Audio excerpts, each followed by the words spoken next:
Hello guys, நான் தான் உங்கள் கைட் பிளேயர் விஜிடோ பேசுகிறேன். இந்த வீடியோவில் பார்த்தீங்கன்னா அப்பாக்கலிஸ் 100% அப்டேட் பண்ணோட எபிசோட் நம்பர் 22 தான் பார்க்க போகிறோம். வீடியோக்குள்ளே போகிறக்கு முன்னாடி இந்த வீடியோக்கு லைக் பண்ணுவாங்க, ஒரு லைக் போட்டு பாருங்கள். அப்போ தான் இந்த வீடியோ நிறைய பேருக்கு ரெக்கமெண்ட் ஆகும், எனக்கும் அடுத்த வீடியோ போடுறதுக்கு ஒரு மோட்டிவேஷனாக இருக்கும்.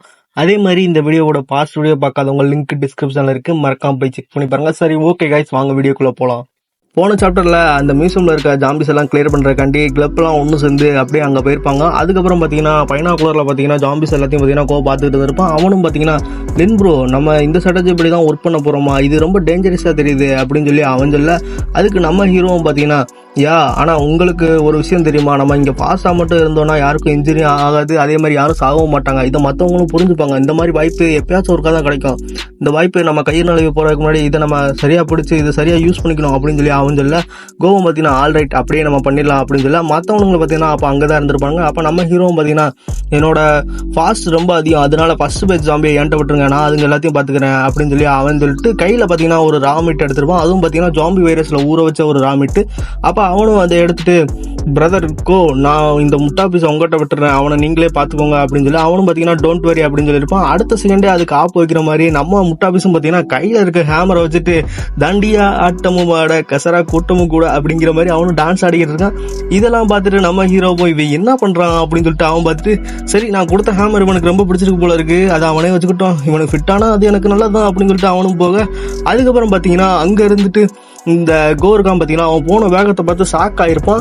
என்ன இவ்வளோ வேகமா அப்படின்னு சொல்லி அவனும் பார்க்க, மற்றவனுக்கு பார்த்தீங்கன்னா ஃபர்ஸ்ட் பேஜ் ரொம்ப ஆபத்தானது, ஆனால் குட் லக் ப்ரோ அப்படின்னு சொல்லி இன்னொரு பைப்பில் பார்த்தீங்கன்னா இவனோட மென்டல் ஸ்ட்ரென்த் ரொம்ப ஸ்ட்ராங்காக இருக்குது, அதனால ஃபியூச்சரில் இவனுக்கு அதிகமாக ரிவார்டு கிடைக்கும், எனக்கும் அதை பார்த்து பொறாமையாக இருக்குது அப்படின்னு சொல்ல, அப்போ நம்ம ஹீரோ பார்த்தீங்கன்னா அங்கே போயிருப்பான். கையில் பார்த்தீங்கன்னா மீட்டையும் எடுத்து அங்கே தூக்கி போட மற்ற ஜாம்பிஸ்குள்ள ஒரு குட்டையை குழப்பி விட்டுறான். அப்போ அந்த டைவர்ஷன் யூஸ் பண்ணி பார்த்தீங்கன்னா மற்ற பிளேயர்ஸும் பார்த்தீங்கன்னா உள்ளே போயிருப்பானுங்க. அப்போ நம்ம ஹீரோவும் பார்த்தீங்கன்னா வேகமாக ஒருத்தன்ட்ட வந்துட்டு இந்த ராமிட்டை அவன் கையில் வச்சுக்கோ, அதோட ஜாம்பிஸ் ஹேண்டில் பண்ணுறதுக்கு நான் உனக்கு ஹெல்ப் பண்ணுறேன் அப்படின்னு சொல்லிட்டு ஒரு லீடர் மாதிரி ஜஸ்டிஸ் இன்ட்ரக்ஷன் கொடுத்துருப்பான். அப்போ அவனும் வாயை பழந்திருப்பானுங்க. இதை பார்த்துட்டு நம்ம ஹீரோவும் பார்த்தீங்கன்னா நீங்கள் போய் பிரசிடெண்ட்டை பாருங்கள், நான் இந்த ஜாம்பிஸ்லாம் ஹேண்டில் பண்ணுறேன், இங்கே கிடைக்கிற எல்லா ரிவார்டும் உங்களுக்கு தான், எதுக்கும் கவலைப்படாதீங்க அப்படின்னு சொல்லி அவன் சொல்ல, அதை பார்த்து அவனுங்க பார்த்தீங்கன்னா நம்ம மேலே இந்த ஆளுக்கு எவ்வளோ பாசம் அப்படின்னு சொல்லிட்டு பாச கண்ணீர் வடிச்சிட்டு, பிரதர் லின் நீங்கள் உண்மையிலே கிரேட் தான் அப்படின்னு சொல்லி அவன் சொல்ல, அப்போ நம்ம ஹீரோ பார்த்தீங்கன்னா மனசில் இதுதான்டா எனக்கு வேணும், இது மூலமாக தான் அவங்கள ஜாம்பிட்டு சாகடிக்காமல் இருக்க ஒரு சரியான ட்ரிக்காக இருக்கும் அப்படின்னு சொல்லி அவன் நினச்சிட்டு, நான் போய் சீக்கிரமாக அந்த ஸ்கூலை எப்படியாச்சும் எடுத்தாகணும், யாரையும் அதை எடுக்க விடக்கூடாது அப்படின்னு சொல்லிட்டு ஹீரோ பார்த்தீங்கன்னா வேகமாக போயிட்டு அங்கே இருக்க ஜாம்பிஸ்லாம் அடிச்சு பறக்க விட, அப்போ அந்த சிவப் மண்டேன்னு பார்த்தீங்கன்னா இதெல்லாம் பார்த்துட்டு, ஓ மை காட், நான் நினைச்ச மாதிரி இவர் பார்த்தீங்கன்னா ஒரு பெரிய பிக்சர் தான், அவர் ஸ்பீடாக மட்டும் இல்லை ஃபாஸ்ட்டாகவும் வேலையை முடிக்காரு அப்படின்னு சொல்லிட்டு அவன் பார்க்க, ஹீரோ பார்த்தீங்கன்னா ஒரு வழியாக ஸ்க்ரோல் இருக்க இடத்துக்கு வந்திருப்பான். அவனும் அங்கே வந்துட்டு இந்த ஸ்க்ரோல் இனிமேல் எனக்கு தான் அப்படின்னு சொல்லிட்டு அதை எடுக்கலாம்னு சொல்லிட்டு ஹீரோவும் நினச்சிருப்பான். அப்போ பார்த்தீங்கன்னா இந்த ப்ரொஃபஷன் சேஞ்ச் பண்ணுற ஸ்கூல் இனிமேல் எனக்கு மட்டும் தான் சொன்னோம் அப்படின்னு சொல்லி அவனும் பார்க்க, அதோட பார்த்தீங்கன்னா சாப்டர் 67 முடியுது. சாப்டர் 68 ஸ்டார்டிங்கில் பார்த்தீங்கன்னா ஹீரோவும் அந்த ஸ்கூலை பார்த்துட்டு, நான் நினைச்ச மாதிரியே இதில் ரிஸ்க் அதிகமாக தான் இருக்கும் போலயே, உண்மையிலே இது ரொம்ப மோசம் தான் அப்படின்னு சொல்லிட்டு அவனும் பார்க்க, அதில் ஒரு புல் படமும் அதோட பார்த்தீங்கன்னா ஒரு பேடோட பிக்சரும் இருந்திருக்கும். இப்போ ஹீரோவும் பார்த்தீங்கன்னா சரி இதில் என்னதான் இருக்குது அப்படின்னு சொல்லிட்டு இன்னைக்கு பார்த்துடலாம் அப்படின்னு சொல்லிட்டு, அப்போ அந்த ஸ்கூலும் பார்த்தீங்கன்னா ஒரு கிளாஸ்குள்ளே இருந்திருக்கு. ஹீரோவும் பார்த்தீங்கன்னா அதை எடுக்கிறதுக்காக அதுக்கு பஞ்ச் பண்ணியிருப்பான். அதுவும் பார்த்தீங்கன்னா உடையல, ஹீரோக்கு எந்த யூஸ் இல்லை, திரும்பவும் இதை விடக்கூடாதுன்னு சொல்லிட்டு மாறி பஞ்ச் பண்ணால் ஒரு வழியாக பார்த்தீங்கன்னா அது கிராக் ஆகி கடைசி அதை உடஞ்சிருது. ஹீரோவும் பார்த்தீங்கன்னா கையை விட்டு அதுக்குள்ளே இருந்த அந்த ஸ்கோலையை எடுக்க, அப்போ நம்ம ஹீரோக்கு சிஸ்டமும் பார்த்தீங்கன்னா நீங்கள் இதை கண்டுபிடிச்சதுக்காக உங்களுக்கு 500 பிரஸ்டீஜ் தரோம் அப்படின்னு சொல்லிட்டு அதுவும் இல்லை. அதுக்கப்புறம் அந்த ஸ்கோல் உங்களை சமன் பண்ணுது, நீங்கள் அதை அக்செப்ட் பண்ணுறீங்களா அப்படின்னு கேட்க, ஹீரோவும் பார்த்தீங்கன்னா எஸ் கொடுத்துருப்பான். அதுக்கப்புறம் அந்த இடத்துல பார்த்தீங்கன்னா ஒரு லைட் மாதிரி வந்திருக்கும். ஹீரோவும் இந்த ஸ்க்ரோலுக்குள்ளே போகணும் அப்படின்னு சொல்லிட்டு அதை தொட்டிருப்பான். உள்ளே பார்த்தீங்கன்னா அங்கே என்ட்ரு ஆகிட்டு அங்கே தரையில் லேண்ட் ஆகிட்டு அவனும் மற்ற இடத்த பார்க்க சுற்றி ஃபயர் பால்ஸ் மாதிரி இருந்திருக்கும். ஹீரோ முன்னால் ஒரு பேரியர் மாதிரி இருக்குது, அது பேரியரில் ஆக்சுவலாக பார்த்தீங்கன்னா அது ஒரு போர்ட்டலாம். அதுக்குள்ளே பார்த்தீங்கன்னா ஹீரோவும் கையை விட்டு, எனக்கு நல்லா ஞாபகம் இருக்குது, இதுதான் அந்த இடமா இருக்கணும் அப்படின்னு சொல்லிட்டு உள்ளே போக, அங்கே பார்த்தீங்கன்னா ட்ரையல் ஆக்டிவேட் ஆகுதுன்னு சொல்லியிருக்கோம். அதில் பார்த்தீங்கன்னா 3 ட்ரையல் இருக்குது. 3 ட்ரையலை நம்ம கண்டிப்பாக கம்ப்ளீட் பண்ணி ஆகணும். இதை கம்ப்ளீட் பண்ணால் நமக்கு ஒரு ரிவார்டாக பார்த்தீங்கன்னா +1 லெவல் இன்க்ரீஸ் ஆகும். அதோட பார்த்தீங்கன்னா ப்ரொஃபஷன் ஃபேண்டம் சைடை சேஞ்ச் பண்ணிக்கலாம். அது மட்டும் இல்லாமல் இந்த ட்ரையல் அவுட் சைடு வேர்ல்டில் இருக்கிற டைமோட ஒத்து போகாது. ஏன் அப்படின்னா இங்கே இருக்க டைமும் அங்கே இருக்க டைமும் டிஃப்ரெண்டாக, அதனால பிளேயர் எந்த வருத்தமும் பட தேவையில்ல அப்படின்னு சொல்லி அது சொல்லிட்டு, இந்த ட்ரையலில் நீங்கள் ஒரு வேளை ஃபெயில் ஆனால் டேரெக்டாக டெத்து தான் அப்படின்னு சொல்லி அதுவும் சொல்லியிருக்கோம். ஹீரோவும் இதை பார்த்துட்டு நான் நினச்சது சரியாக தான் இருக்குது அப்படின்னு சொல்லிட்டு அவனும் பார்த்துருப்பான். சிஸ்டம் பார்த்தீங்கன்னா மாறி மிஷனில் நீங்கள் ஃபெயில் ஆனால் இந்த சீட் சிஸ்டம் உங்களை காப்பாற்றும் அப்படின்னு சொல்லிட்டு அது சொல்லியிருக்கோம். அதுக்கப்புறம் பார்த்தீங்கன்னா ஆன்ஷியன் எல்டர் ட்ரையலை பற்றியும் ஹீரோக்கு சிஸ்டம் சொல்லுது. அதில் பார்த்தீங்கன்னா ட்ரையலை பாஸ் பண்ணோம் அப்படின்னா அதுக்கு ரிவார்டாக சீட் சிஸ்டம் பார்த்தீங்கன்னா ஒரு ரேண்டம் சீட் ட்ராவையும் ஒரு சில்வர் ரேங்க் எக்யூப்மெண்ட் தரதா சொல்லியிருக்கோம். இந்த ட்ரையல் பார்த்தீங்கன்னா 1000 இயர்ஸுக்கு முன்னாடி இருந்த பாரம்பரியத்தை, அதாவது மரபு வழி பாரம்பரியத்தை ஹீரோ அடைஞ்சாகணும். அது மட்டும் இல்லாமல் இதில் நிறையா ரிவார்டும் கிடைக்கும். அது சொல்ல நம்ம ஹீரோவும் பார்த்தீங்கன்னா என்னது 1000 வருஷத்துக்கு முன்னாடி இருந்த பாரம்பரியமா அப்படின்னா இதுலேருந்து கிடைக்கிறது அந்தளவுக்கு ஸ்ட்ராங்காக இருக்குமா அப்படின்னு சொல்லி அவனும் பார்க்க phantom shadow profession top class profession தான். ஆனால் இருந்தாலும் கூட இதில் இந்த மாதிரி ட்ரையல் கொடுக்குறது அதுக்கு ஒர்த்தே இல்லை. ஆனால் இந்த பேண்டம் அசசின் ப்ரொஃபஷனுங்கிறது ஒரு லெஜெண்டரி ப்ரொஃபஷன் அப்படின்னு தான் சொல்லி ஆகணும்.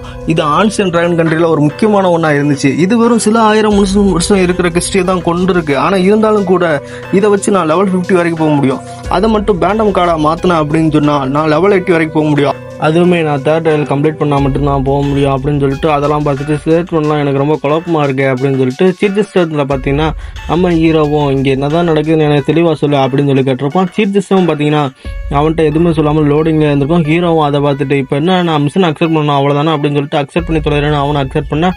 அப்போ பார்த்தீங்கன்னா இப்போ இந்த ஃபஸ்ட் ட்ரையலும் பார்த்தீங்கன்னா தொடங்குது. சிஸ்டம் பார்த்தீங்கன்னா ஹீரோட்ட அது மேலே கையை வைக்க சொல்லுது. ஹீரோ பார்த்தீங்கன்னா அதில் கையை வைக்கிறான். அப்போ அங்கே ஏதோ ஆப்ரா டாப்ரா அப்படிங்கிற மாதிரி ஏதோ எனர்ஜி எல்லாம் கேதர் ஆகுது. அப்போ ஹீரோ பார்த்தீங்கன்னா இது என்னது இது வருது அப்படின்னு சொல்லிட்டு அவனும் பார்க்க அப்போ அவனை சுற்றி பார்த்தீங்கன்னா கலர்ஃபுல்லான மானெல்லாம் அப்படியே சரௌண்ட் ஆகிருக்கும். அதோட பார்த்தீங்கன்னா சாப்டர் 68 முடியுது. சாப்டர் 69 ஸ்டார்டிங்கில் பார்த்தீங்கன்னா அதில் இருந்துட்டு ஏதோ வெளிச்சம் மாதிரி ரொம்ப அதிகமாக வந்திருக்கும். ஹீரோவும் அதை பார்க்க முடியாமல் கண்ணை கூசிட்டு நிற்க. அதுக்கப்புறம் பார்த்தீங்கன்னா ஹீரோ சுற்றி ஏதோ ஒரு ரத்த கடல் மாதிரி மாறிடுது. அவனும் பார்த்தீங்கன்னா ரெட் கலராக இருக்க அந்த பிளேஸில் பார்த்தீங்கன்னா ஏதோ ஒரு ஸ்டோன் மேலே நிற்கிறான். அவனும் பார்த்தீங்கன்னா இங்கே என்னதான் நடக்குது அப்படின்னு சொல்லிட்டு சுற்றி பார்க்க இது எல்லாத்தையும் பார்த்தீங்கன்னா அவனும் திகச்சு போயிடுறான். எனக்கு இங்கே என்ன நடக்குதுன்னு ஒன்றும் புரியல அப்படின்னு சொல்லிட்டு அவனும் பார்த்துட்டு அப்போ அங்கே இருக்கிற தரையை நம்ம ஹீரோ தொட்டு பார்க்குறான். அதுவும் பார்த்தீங்கன்னா அவன் கையிலேருந்து ரத்தமாக போகுது. அப்போ இங்கே அவனுக்கு மேலே பார்த்தீங்கன்னா ஒரு போர்ட்டல் மாதிரி ஏதோ ஓப்பன் ஆகுது. ஹீரோவும் அதை பார்த்துட்டு ஷாக் ஆகிருப்பான். என்னோட லாஸ்ட் லைஃப்பில் டாவோஜிங் மேலே இருக்க வெறுப்பால் தான் என்னால் அந்த டெஸ்ட்டு பாஸ் பண்ண முடிஞ்சுச்சு. அப்போ நான் ஒன்றுமே பண்ண முடியாத ஒரு யூஸ்லெஸ்ஸாக தான் இருந்தேன் அப்படின்னு சொல்லிட்டு ஹீரோ பார்த்தீங்கன்னா தலையில் கையை வச்சுட்டு அப்படியே உட்காந்துறான். பயந்து போய் உட்காந்துறான். ஏன் தெரியல, சுற்றி இருந்த ரத்தத்தினாலயா என்னன்னு தெரியல, அவனும் பயந்து போய் உட்காந்துருக்க. ஆனால் இந்த லைஃப்பில் நான் அப்படி இருக்க மாட்டேன் அப்படின்னு சொல்லிட்டு அவனும் பார்த்தீங்கன்னா எழுந்திருப்பான். எழுந்துட்டு அப்போ அந்த போர்ட்டில் பார்த்தா ப்ளூ கலரில் மாறி இருக்கும். ஹீரோவும் அதை பார்த்துட்டு நெக்ஸ்ட் என்ன பண்ணலாம் அப்படின்னு சொல்லி யோசிச்சுட்டு கடைசியில் அது சரிதான் அப்படின்னு சிரிச்சுட்டு நான் இந்த டெஸ்ட்டில் பாஸ் ஆகிட்டேன், நான் டெஸ்ட்டில் பாஸ் ஆகிட்டேன் அப்படின்னு சொல்லிட்டு ஃபைனலாக என்ன ப்ரூவ் பண்ணிட்டேன் அப்படின்னு சொல்லிட்டு அவனும் ஆட. அப்போ மேலே அந்த போர்ட்டலேருந்து ஒரு சத்தம் வந்திருக்கும். ஓகே போதும் நீ வெளியே போகணும்னு சொல்ல ஹீரோவும் ஆணு பார்க்க. அப்போ அங்கே பார்த்தீங்கன்னா ஒரு பாதை ஓப்பன் ஆகிருக்கும். ஹீரோ பார்த்தீங்கன்னா வெளியே டெலிபோர்ட் ஆகிருப்பான். அப்போ சிஸ்டம் பார்த்தீங்கன்னா கங்க்ராட்ஸ் பிளேயர், நீங்கள் தான் ஃபஸ்ட்டு ட்ரையில் பாஸ் பண்ணியிருக்கீங்க அப்படின்னு சொல்லி வர. ஸோ நெக்ஸ்ட் ட்ரையில் போங்கன்னு சொல்ல ஹீரோ பார்த்தீங்கன்னா எங்கிட்ட போகிறது களத்துக்கு போட்டு பார்த்துருப்பான். அதுக்கப்புறம் பார்த்தீங்கன்னா நான் இப்போ தான் எனக்கு ஒரு விஷயம் புரிய வருது. இங்கே நிறையா பேர் ட்ரெயினில் ஃபெயில் ஆகிற காரணமே இந்த மாதிரி மோசமான சுச்சுவேஷன்லாம் அப்படின்னு சொல்லிட்டு ஹீரோ நினச்சிருப்போம். அதுக்கப்புறம் பார்த்தீங்கன்னா செகண்ட் ட்ரையலுக்கு போர்ட்டல் ஓப்பன் ஆகுது. ஹீரோவும் பார்த்தீங்கன்னா அங்கே போகலான்னு சொல்லிட்டு பார்க்க சிஸ்டம் பார்த்தீங்கன்னா அங்கே போக சொல்லியிருக்கோம். ஹீரோவும் நான் லாஸ்ட் லைஃப்பில் என்னோட ரிவெஞ்ச் எடுக்கணும் அப்படிங்கிறக்காண்டி முழுக்க என்னோட வெறுப்பு மட்டுமே நம்பியிருந்தேன். அதை நம்பி தான் இதுக்குள்ளே வந்தேன். நான் லாஸ்ட் மினிட்ல கூட மயங்கி விழுந்துட்டேன் தான். ஆனால் இருந்தாலும் கூட நான் இந்த ட்ரையல் 2 பாஸ் பண்ணிட்டேன்.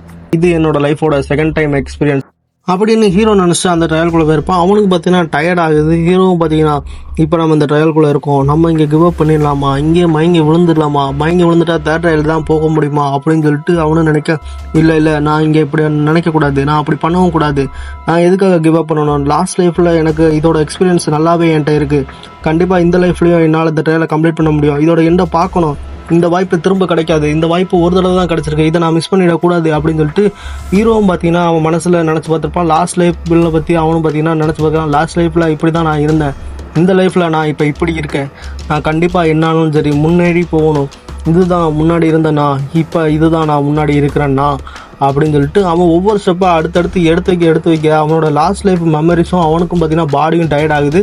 அவனும் பார்த்தீங்கன்னா ஒரு கட்டத்தில் போதும் அப்படிங்கிற மாதிரி நினைக்கும் போது ஒரு கட்டத்தில் அவனால் நகரக்கூட முடியாமல் போயிடுது. அவனுக்கு பார்த்தீங்கன்னா அப்போ ஒரு லைட்டு ஷோ ஆகுது. ஹீரோவும் அதை பார்க்க அதோட பார்த்தீங்கன்னா சாப்டர் 69 முடியுது.